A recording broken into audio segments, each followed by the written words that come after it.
7월 3일 저녁 방송을 시작하겠습니다. BNP 파리바 중국 CBDC 프로젝트에 참여하였다. 이게 무슨 말이죠? BNP 파리바는요, 프랑스의 넘버 1 은행입니다. 넘버 2가 소시에테 제네랄이죠. 자, 미국과 유럽의 서구 자본이죠. 얘가 중국 CBDC 프로젝트에 참여하였다. 중국 CBDC 보급과 유통은 어떻게 되죠? 바로 알리페이와 위챗페이를 통해 보급됩니다. 알리페이와 위챗페이는 동남아시아 송금기업인 2C2P, 카타르 국민은행인 QNB와 연결되게 되죠. 이는 곧 리플렛과 연결되게 됩니다. 근데 중요한 건 이 CBDC 프로젝트에, 중국 CBDC 프로젝트에 BNP 파리바가 참여하였다. 상징적인 의미를 갖는다는 거죠. 물밑에서는 이미 다 서구 자본과 중국 자본, 다 물밑에서 연결이 되고 있다. 그리 보셔도 무방할 것 같습니다. 자, 중요한 내용이 나오고 있는데요. 실업은 은행의 필수 요소입니다. 테스트 단계는 2020년에 시작되었습니다. CBDC 거래 참여를 통해 BNP 파리바와 같은 민간은행이 널리 사용되도록 준비하고 있습니다. 프랑스에서는 은행들이 소매 및 도배 CBDC 테스트에 대해 프랑스 중앙은행과 협력하고 있습니다. BNP 파리바는 스위프트, CBDC 상호 연결 솔루션의 파트너이다. 프랑스 중앙은행, 싱가폴 통화청, 소시에테 제너럴, HSBC, UBS도 참여한다. 전통적으로 지금 다 연결되는 게 보이시죠? 프랑스 BNP 파리바는 기업 고객을 위한 디지털 통화인 디지털 위안을 사용하도록 중국에서 승인한 8개 은행의 일부이다. 자, 그러면서 볼게요. BNP 파리바 차이나 디지털 위안 CBDC 지갑을 출시한다. 2024년 5월 4일 날 나왔던 부분입니다. 즉 연결이 된다는 것이죠. BNP 파리바의 중국 지사는 중국 은행과 제휴하여서 기업 고객의 오프라인 및 온라인 결제를 지원하기 위한 디지털 위안 지갑을 출시했습니다. 4개의 대형 국영은행을 포함하여서 소수의 주요 은행만이 주 CBDC 네트워크에 직접 연결되어 있습니다.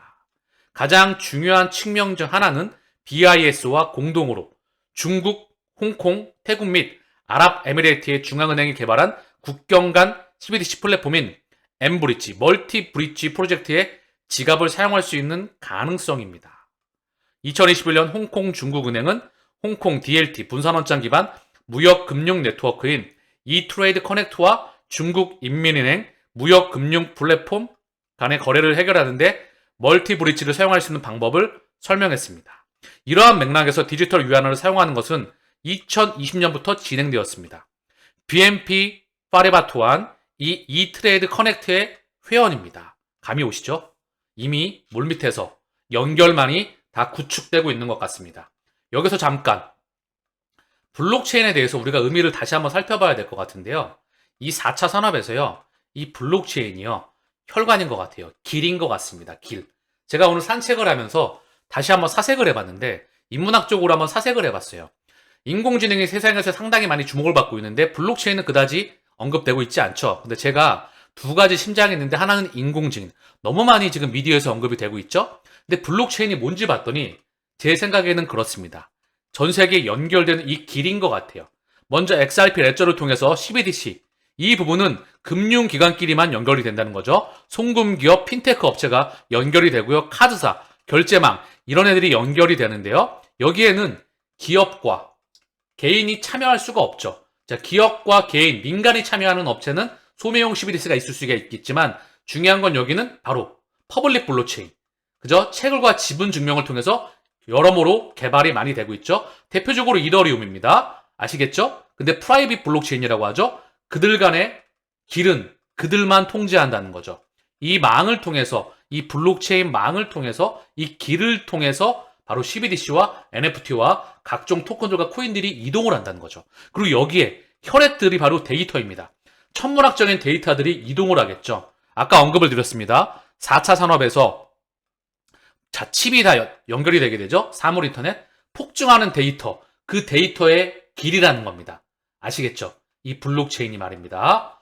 계속 블록체인은 XRP 레처가 심장이지만 계속 블록체인 그 탄생을 하잖아요. 현재 2만 개의 프로젝트가 있는데 그 중에 100개 정도가 살아남을까요? 어쨌든 중요한 건 그 길이 끊임없이 망이 확장되고 있다. 그리보셔도 무방할 것 같습니다. 상징적인 의미를 갖는 그런 부분이에요. 자, 그러면 당연히 리플의 파트너 BNP 파리바 싱가포르에서 전자 외환 거래 FX 거래 엔진을 출시하였다. 2020년 1월 6일입니다. 이미 리플의 파트너 BNP 파리바는 싱가포르에서 바로 전자 FX 거래 엔진을 출시하였다. 미국에 기반을 둔 리플은 세계 200개가 넘는 은행과 금융기관과 생산적인 파트너십을 위해서 상호 발전을 위해 확장을 하는 움직임을 보입니다. 200개의 금융기관, 전 세계 쩐주들은 이미 혈관망이 다 확장되어 있습니다. 사실 설계 작업이 끝난 것 같아요. 자, 한번 그림을 그려볼게요. 이걸 보시면서 아실 겁니다. 지금 위안화가 상당히 많이 부각이 되고 있잖아요. 그렇죠? 언제부터 부각이 되었죠? 달러가 계속 축소가 되면서 물론 이게 점진적으로 찔끔찔끔 축소가 되고 있죠. 러시아가 우크라이나 침공을 합니다. 그 전에 코로나 팬데믹으로 인해서 물가가 상승하였죠. 그리고 연준이 미친듯이 금리를 올려댔습니다. 우크라이나 전쟁과 함께. 그리고 러시아는 스위프트 망해서 배제가 됐죠. 러시아는 무역거래에 루블화와 위안화를 사용하였습니다. 이때부터 위안화와 루블화의 파괴력이 올라가기 시작했죠. 브릭스 5개국에서 바로 여기에 19개국, 여기에 중동과 아세안이 들어오게 됩니다. 그리고 계속 각가지 남미와 전 세계 국가들이 참여하면서 확장해 나가고 있죠. 24개국 플러스 알파로 진행되고 있습니다. 그리고 공동통화를 발행하겠다 이런 말을 하고 있죠. 그런데 중요한 건 말입니다. 이미 전 세계는 그들이 얘가 바보일까요? 스위프트 1.0의 중심 세력들이에요.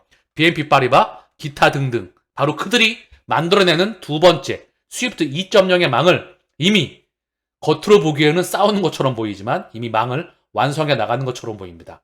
아시겠죠? 그들의 길에 두 번째 길의 주인은 누구다? 바로 스위프트 2.0의 주인인 XRP, 브릿지입니다.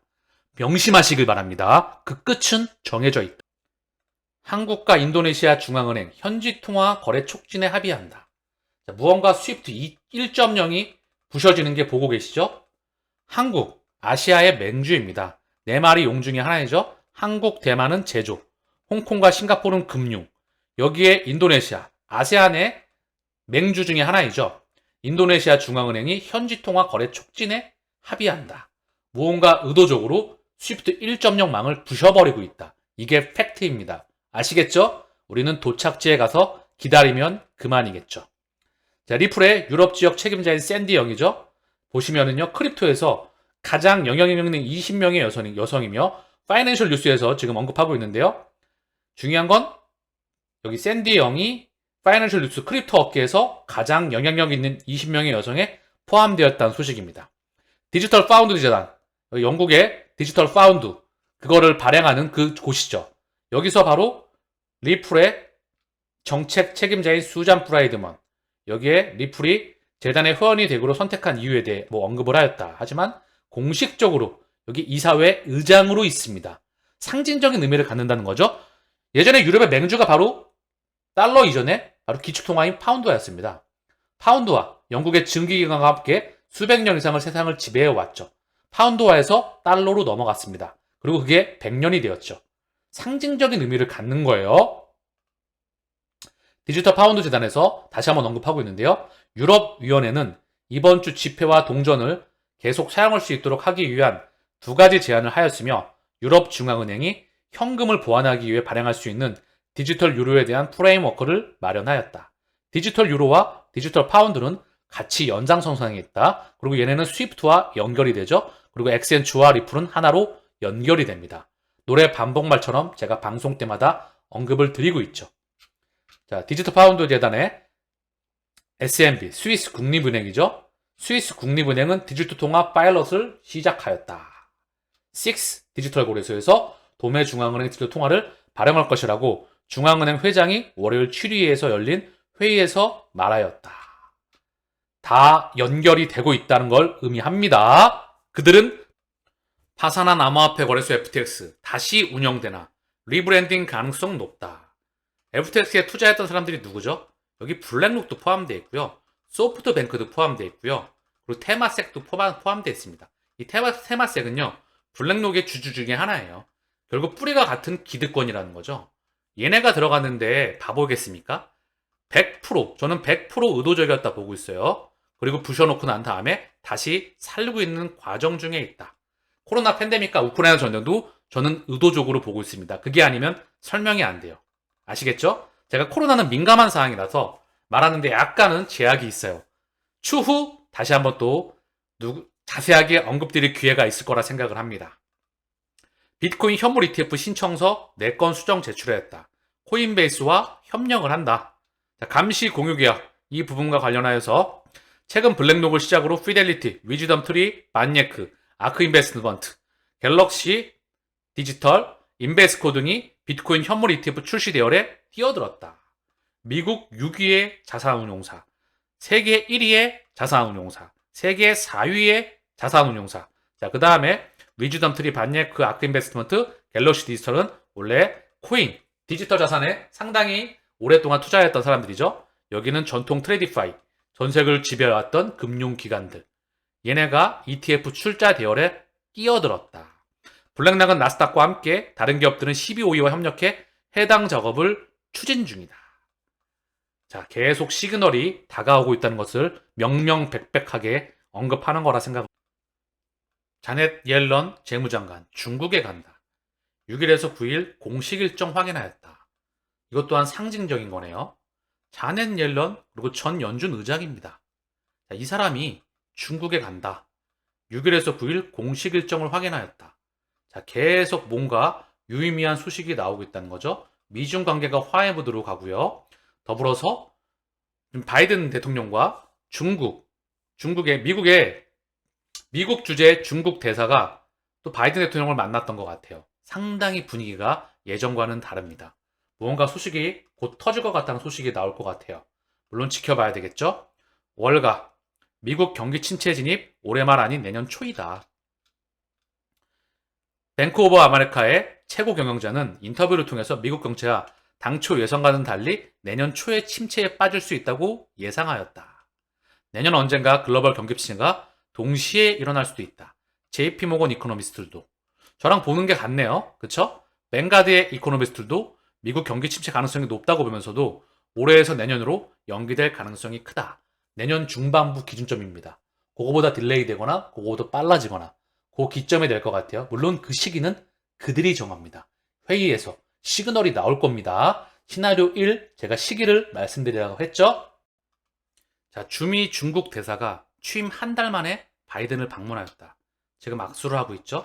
이것 또한 상징적인 부분인데요. 블링컨 이어서 옐런도 이달 중 방중을 전망하는데 소식이 나왔죠. 날짜까지 나왔습니다. 상당히 의미 있는 소식들이 계속 나오고 있어요. 보이시죠? 악수하는 바이든과 주미 중국 대사. 미중 관계 회복을 위한 신호탄 중 하나로 해석된다. 그럼 이것과 맞물려서 우크라이나 소식은 어떻게 될까요? 차분하게 기다려 보시죠. LG화학 여수 NCC 2공장 매각에 착수하였다. 승부수를 띄운다. LG화학이 전남 여수 NCC 나프타 분해시설 2공장 매각에 착수했다. LG화학 국내 석유화학의 상징입니다. 이 나프타 분해시설이죠. 요거는 상징적인 의미를 가져요. 국내 석유화학의 상징적인 의미를 갖는데 나프타의 분해시설이 많죠. 나프타를 가지고 와서 일단 정유를 가지고 와서 원유를 가지고 와서 국내는 당연히 정제시설을 거쳐가지고 끓는 점에 따라서 휘발유, 등유, 경유, 중유, 나프타, 항공유, 벙커시유 이런 것들로 분해가 됩니다. 나프타를 가지고 와서 또 합성 섬유, 합성 플라스틱, 고무, 페인트 이런 걸로 다 변형을 시켜내는 거죠. 부품과 소재의 바로 원천이었습니다. 대한민국 중구장대 시설의 상징적인 부분을 가져왔죠. 그런데 중국이 치고 들어오면서 가격 단가 인하를 맞출 수가 없는 겁니다. 거긴 태양광도 마찬가지고요. 어쨌든 중요한 건 얘네도 생존을 위해서 전략을 바꿔나갑니다. LG화학은 배터리 소재, 친환경 소재, 신약에 투자하고요. 롯데케미칼은 친환경 고부가 제품 및 수소 사업을 확대하고요. GS칼텍스는요. 바이오 디젤 및 화이트 바이오로 전환 중이다. 뭐죠? 생존을 위해서 지금 몸부림을 치고 있다는 것입니다. 기업도 이렇텐데 우리는 어떻게 해야 될까요? 미래 판때기를 여러분들은 방송을 통해서 지금 보고 계시는 겁니다. 그냥 언급드리는 게 아니에요. 전체 큰 판을 보면서 언급드리는 겁니다. 제주항공 누적 탑승객 1억 명, 국내 저가항공, 저가비행 LCC 최초이다.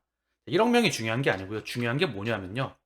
제주항공은 올해 상반기에만 국제선에서 국적 LCC 중 가장 많은 420만 명을 수송했다. 지난해 같은 기간 7만 명 대비 60배 수준이다. 이게 중요한 거라고요. 선행 지표이다. 뭐죠? 글로벌 경기를 다시 리바이벌 시킨다. 사람과 물적 자원이 계속 활발해지고 있다는 걸 의미합니다. 이것과 맞물려서 경기를 일시적으로 리바이벌 시킨다. 그 과정으로 보시면 돼요. 고로 현재 증시와 코인 시장에서 먼저 떴죠. 근데 그 물량 소화하면서 다시 간다는 겁니다. 지금 JP모건과 뱅크 오브 아메리카가 알려줬죠? 내년도에 경기 침체가 예상된다. 그럼 고금리가 유지되고 있는 기간 동안, 금리 인상 중단 기간 동안 증시하고 자산시장을, 코인 시장을 띄운다는 겁니다. 아시겠죠? 그리고 나서 마지막 피날레를 치르겠죠. 그때 개인들은 또 들어올 겁니다. 어쩔 수가 없어요. 가치보다는 가격에 세뇌되어 있기 때문에 그 방법을 그들은 알 수가 없습니다. 이 방송을 보시는 분들은 원청 기술과 함께 본질을 보시는 거라 생각을 합니다. 프라이빗 AI 시장 놓고 빅테크가 격돌을 한다. 사실 시장에서 언급되는 게 챗 GPT, 그쵸? 오픈 AI, 이런 것들 많이 언급되잖아요. B2C, 기업과 가게, 소비자, 이런 것들을 언급하고 있는데, 보시면은요, 아마존 웹서비스 네이버도 B2B를 정조준한다. 1라운드가 오픈 AI의 챗 GPT, 구글 바더와 같이 누구나 접속해서 이용할 수 있는 퍼블릭이라면 2라운드는 기업 대상 프라이빗 서비스이다. 자, 여기서 뭔가 떠오르지 않나요? 아까 제가 블록체인 말씀드렸죠? XRP 레저를 기준으로 한 금융기관끼리, 여기는 프라이빗 블록체인입니다. 여기는 보상이 없어요. 그냥 그들끼리, 그쵸? 그들끼리 이거 검증자를 정해가지고 돌리잖아요. 그죠? 그들끼리 망을 깔고 아무나 참여할 수가 없다는 겁니다. 근데 퍼블릭 블록체인이죠? 이더리움부터 해서 쭉쭉쭉 나오잖아요. 여기들은 민간한테 오픈해줬또. 그 길을 지들이 만들라고요. 그리고 여기는 또 연결되겠죠. 지들이 또 통제를 하겠죠. 전 세계 새로운 길이 만들어지고 있는 겁니다. 그게 블록체인인 것 같아요. 제가 보니까. 자, 인공지능 통해서, 이 길을 통해서, 그리고 이 길을 통해서 데이터가 또 미친 듯이, 물론 디지털 물질도 미친 듯이 이동을 하지만, 여기에 보면 데이터도 미친 듯이 이동을 할 것 같습니다. 4차 산업에 있어서 길을 담당하는 것 같아요. 물론 물질의 길이겠죠. 자, 기업이 보유한 데이터를 학습시켜서 내부 정보 유출을 막고 잘못된 정보를 생성하는 환각 형성을 줄일 수 있다. 기업 대상 프라이빗 서비스이다. 기업용 인공지능 시장 전망이 폭발적이죠. 천문학적으로 지금 성장성이 엄청납니다. 기업 생성용 AI 잇따라 충실하다. 마이크로소프트가 또 언급되고 있죠. 마이크로의 엣저가 언급되고 있고요. 오픈 AI 생성 AI를 통해 가공할 수가 있다. 기업용 오픈 AI와 더불어서 현재 언급이 되고 있습니다. 충성 고객 잡아라. 쿠팡 네이버 신세계 멤버십 전쟁. 기로에선 이커머스 불붙은 회원 확보 전쟁. 1100만 명 확보한 쿠팡이 선수이다. 네이버는 5% 적립 내세워 추격한다. 유로 멤버십으로 신세계도 참전한다. 점유율 30% 선점이 관건이다. 여기 보면은요. 이커머스 업체 멤버십 특징을 보면 쿠팡 와우는 월 4,990원, 가입자는 1,100만 명, 로켓 배송 무료, 월 4,900명, 네이버 멤버십은 800만 명, 가입자 최대 5% 적립한다. 신세계 유니버스는 가입비 3만원, 가입자는 400만 명, 계열사 5% 할인. 쿠팡 네이버 신세계 3파전인데요. 이미 선점은 어느 정도 과점으로 끝이 났죠. 핵심은 뭐냐면요. 그러니까 아마존을 참고할 필요가 있고요. 그리고 구글을 참조할 필요가 있어요. 테슬라도 참조할 필요가 있겠죠. 뭐냐면요. 테슬라는 자동차를 통해서, 물론 여기서 이제 페이팔을 통해서 자금을 끌어왔죠. 어쨌든 중요한 건 머스크가 자동차를 통해서 캐시카우를 창출합니다. 그리고 8개 사업이 있죠. 예를 들면 스타링크라고 하는 인공위성을 띄워서 전 세계 인터넷망을 연결합니다. 5G, 6G의 연장선이겠죠. 통신망을 통해서 판때기를 점령하는 겁니다. 그리고 테슬라, 전기차, 스페이스X, 그렇죠? 그리고 인공지능, 여기에 보링 컴퍼니라고 하는 터널 뚫는 거, 그 다음 하이프루프, 그렇죠? 자, 엄청난 고속 열차, 진공 열차라고 하죠. 공기를 다 빼서. 사실 이거 상용화 되려고 하면 이건 상당히 시간이 오래 걸릴 것 같아요. 많은 투자과 시간이 할애되는 부분이고요. 또 중요한 건 뭐가 있죠? 여기에 뉴럴 링크가 있습니다. 자, 칩 임플란트 하는 거, 사람의 몸속에 반도체를 심는, 그다지 제가 좋아하는 프로그램은 아닙니다. 어쨌든 중요한 건 테슬라를 통해서 캐시카우가 창출되면, 스페이스X를 통해서 캐시카우가 창출이 되면 계속 투자가 된다는 거죠. 테슬라의 미래는 인공지능과 스페이스X에 있습니다. 어쨌든 중요한 건 아마존은 뭘까요? 중고 전자책으로, 중고책으로 시작을 하였죠? 자, 쭉 확장을 합니다. 캐시카우를 통해서. 쭉 이제는 뭐, 한때를 아마존이 안 하는 게 없죠? 구글도 마찬가지예요. 검색 서비스를 시작을 했죠? 자, 그리고 미친 듯이 확장을 했죠. 마이크로소프트도 자, 이 소프트웨어 망을 통해서 계속 확장을 하는 겁니다. 무슨 뜻이냐면 제가 플랫폼 전쟁이라 그랬잖아요. 하나를 통해서 카카오로 보면 아시겠죠? 자, 카카오, 소셜네트워크, 무료 이 카톡 서비스를 통해서 계속 확장을 해나가죠. 판때기로 말입니다. 결국 세상은 판때기 싸움이에요. 근데 그게 그 뿌리가 같더라. 그들이 영역을 나눠서 그들이 함께 확장해 나가고 있습니다. 우리는 그냥 끝에서 기다리기만 하면 될 뿐이죠. 미래는 정해져 있습니다. 아시겠죠? 대한민국 브랜드 스탁 100대 브랜드 쿠팡에 10위권 첫 진입하였다. 쿠팡이 대한민국 기업이기도 하지만 이미 그들의 자금이 들어와 있습니다. 손정의 점선면 전략, 제가 지난번에 언급을 드렸죠? 전자상 거래는 중국의 알리바바, 세계 최대의 전자상 거래이기도 하죠.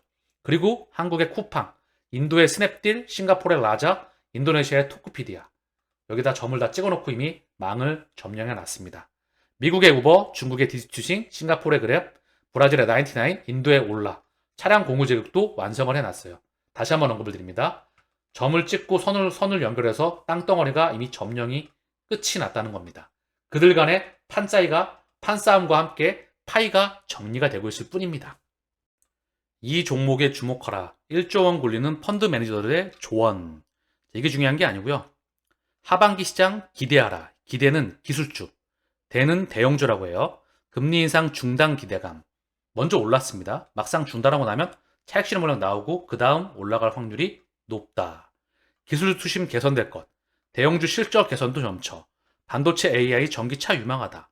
철강 조선도 주목할 만하다. 이거는 업황에 대해서 경기적으로 바닥을 찍고 돌아나가는 흐름에 있다. 그 과정이고요. 경기가 리바이벌 되고 있다는 그 과정이라는 거죠.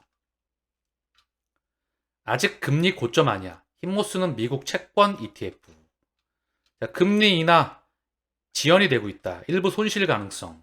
자, 금리 인하 좀 이따가 되겠죠. 그렇죠? 지금 금리가 고점을 찍고 자, 금리가 중단되고 인하될 것 같으면 채권에 투자해서 계속 금리를 내릴 것 같으면 많은 수익을 얻겠죠. 자, 금리가 5%에서 막 1%까지 급하게 내려버려. 채권 수익률이 엄청 날 겁니다. 자, 그걸 보고 투자하는 거죠. 채권 가격과 금리는 거꾸로 역행 관계에 있거든요. 어쨌든 중요한 건 아직은 이게 수익을 보기 쉽지 않겠죠. 금리가 중단이 되고 상당 기간 유지가 될 겁니다. 그 다음 경기가 빠그라질 때 금리를 인하하겠죠. 가상자산 2025년 이후 양도하면 과세 대상이다. 자, 그래서 그 전에 팔라는 건가요? 제가 시나리오 1은 2024년도 기준점이라고 했죠. 2024년도 기준점에 계속 또 모아야 될 거예요. 현금화 시켰다가 바닥으로 갔을 때 금방에서. 그리고 나서 상당 기간 오래 보유할 겁니다. 왜? 이때 또 한 번 매집할 수 있는 기회를 줄 거거든요. 2025년도 양도하면 과세 대상이다. 요 과세 대상이 두려워서 매도를 한다? 미친 짓입니다. 과세 대상이 된다는 거는요. 규제권 안에 들어온다는 얘기고요. 자금을 이쪽으로 쏜다는 얘기입니다. 누가? 금융기관들이 말입니다. 그 전에 리플과 LC 소송을 통해서 규격을 만들어 놓고 상품과 증권에 대한 규격, 그리고 ETF에 대한 계속 현물 ETF에 대한 따라오는 비트코인과 이더리움과 타알트가 나오겠죠. 금융기관들이 미친 듯이 자금을 쏘는데 왜 팝니까? 세금으로 들어오면 자산을 키울 수밖에 없는데. 그지 않겠습니까? 자, 비트코인 1만여 개 사들이는 미국 기업, 바로 마이크 쉘러, 마이크로 스트래티지를 언급하고 있습니다. 블랙록 ETF 호재 나오자 역대 최대 규모의 베팅이다. 마이크 쉘러가 끊임없이 나오고 있죠. 근데 이거 주인이 누군지 아세요? 뱅가드, 피델리티가 언급되고 있다는 거죠. 다 그들이 들어가지 않은 곳이 없더라. 정자남자 없이 만든 인간 합성 배아. 자, 수정 이후에 신의 비밀 풀리나. 제가 별로 좋아하는 뉴스는 아닙니다. 자, 뭐냐면요. 난임 불임 치료의 패러다임 바뀐다 하면서 자, 보이시죠? 자, 줄기세포 이용한 합성 배아라고 합니다. 이스라엘 와이즈막 과학연구소의 제이컵 헤너 박사가 이끄는 연구팀은 초기 인간 배아와 흡사한 구조를 만들어내기 위해 여러 가지 줄기세포를 합성했다. 줄기세포를 합성하는 과정을 영상에 했더니 1, 2, 3 순서와 구조와 모양이 달라졌다. 자, 그래서 합성으로 만들어낸다. 인공적으로 지금 배아를 만든다는 점입니다. 인공배아라고 해요. 논란이 끊이지 않는 생명공학. 여러분은 어떻게 보시나요? 동의하시나요? 제 개인적으로는 그다지 좋아하진 않습니다. 자, 저기에 성체 줄기세포가 언급되고 있는데요. 줄기세포에는요, 배아 줄기세포가 있고 성체 줄기세포가 있습니다. 이 배아는요, 포배기 상태, 그 이후에 배아를 시켜서 분할을 시키면 어떤 조직으로든지 다 분할할 수 있어요. 시조라고 하죠. 이 성체는요, 세 가지입니다. 제대열, 골수, 지방세포, 이 조직을 통해서 우리가 뽑아내면 어느 정도 자랐기 때문에 분화하는 곳이 한정돼 있어요. 이 제대열은 탯줄 가게 되면 병원에 가보셨죠? 이 제대열 은행 막 그 얘기 하잖아요. 어쨌든 중요한 건 인공 배아라. 개인적으로 저는 별로 좋아하진 않습니다. 인간이 너무 많이 사실 지금 저희 개인적인 생각은요, 발전이 멈췄으면 좋겠어요. 더 이상 발전하지 않아도 우리가 인간을 사는데 지장은 없습니다. 어쨌든 중요한 건, 근데 저의 발행과는 다르게 미친 듯이 발전을 해나가겠죠. 그건 인류가 태어난 이래 끊임없는 욕심과 도전과 탐욕과 그런 모든 것들이 맞물려서 진행되고 있는 것 같습니다. 내가 오지 말라고 해서 오지 않는 게 아니죠. 어쩔 수가 없겠죠. 그들이 이미 그렇게 하기로 설계했기 때문에 우리는 끝에 도착지를 미리 알고 있기 때문에 그 과정에 수백 번, 수천 번 흔들거림을 자연스러운 과정으로 받아들이시고요. 오늘 방송을 통해서도 상당히 많은 부분을 여러분께 언급을 드렸습니다. 자, 오늘 방송 여기서 마치겠습니다. 감사합니다.